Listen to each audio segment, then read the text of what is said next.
छिपकली को आप सभी ने जरूर देखा होगा। छिपकली आमतौर पर हर घर में देखने को मिल जाएगी। हालांकि घर में छिपकली को आने से रोकने के लिए खिड़कियों में जाली का प्रयोग करते हैं। इससे घर से छिपकली तो दूर रहती है, साथ ही अन्य दूसरे कीड़े मकोड़े भी घर में प्रवेश करने में असफल रहते हैं। लेकिन कई बार बहुत कोशिशों के बावजूद भी छिपकलियां घर में प्रवेश कर ही जाती है। छिपकली के घर में आने का कोई समय नहीं होता है। यह 12 महीने आपके घर में रहा करते हैं। हालांकि गर्मियों में कीट पतंगों की संख्या बढ़ जाती है, इसलिए छिपकली भी घर में अधिक नजर आने लगते हैं। जानते हैं छिपकली जहरीली होती है या नहीं? काट ले तो क्या करे? बहुत से लोगों को छिपकली के बारे में ज्यादा जानकारी नहीं होती है। चूंकि छिपकलियां घरों की दीवारों में निवास करती है, बहुत से लोग छिपकलियों को देखकर भी डर जाते हैं, क्योंकि लोगों के मन में यह बात बनी रहती है कि यह काट ना ले।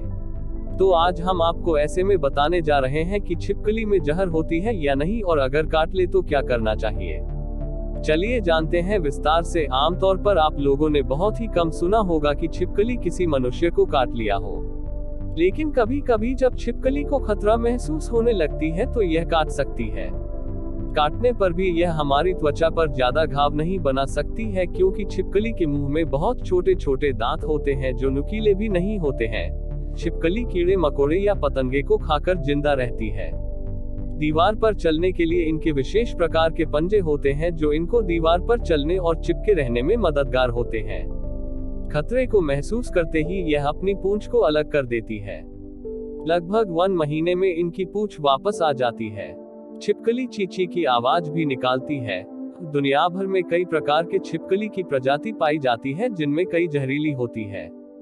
जहां तक बात करें घर में पाए जाने वाली छिपकली की, तो यह छिपकली जहरीली नहीं होती है। लोगों के मन में अक्सर संशय बना रहता है कि अगर छिपकली खाने के सामान में गिर जाए तो यह जहरीला हो जाता है। तो इसके दोनों तरह के परिणाम हो सकते हैं। इससे खाना जहरीला तो नहीं होता, लेकिन संक्रमित हो जाता है, इसलिए इसे नहीं खाना चाहिए। आपकी जानकारी के लिए बता दें कि त्वचा और शरीर पर कई प्रकार के पैथोजेंस यानी बीमारी फैलाने वाले बैक्टीरिया, जीवाणु, वायरस आदि होते हैं, क्योंकि यह ऐसी जगह घूमती रहती है जहां धूल, मिट्टी, गंदगी बहुत होती है। वहां के विषाणु छिपकली के शरीर पर चिपक जाते हैं। इसके अलावा कीड़े मकोड़े पतंगों का सेवन करती है। इस तरह घरेलू छिपकली जहरीली न होते हुए भी जहरीली बन जाती है। अब तो आपको समझ में आ गया होगा कि छिपकली जहरीली होती है या नहीं। हालांकि बहुत से लोग छिपकली को घर से भगाते नहीं है, क्योंकि यह कीड़े मकोड़े और पतंगों को साफ कर देती है।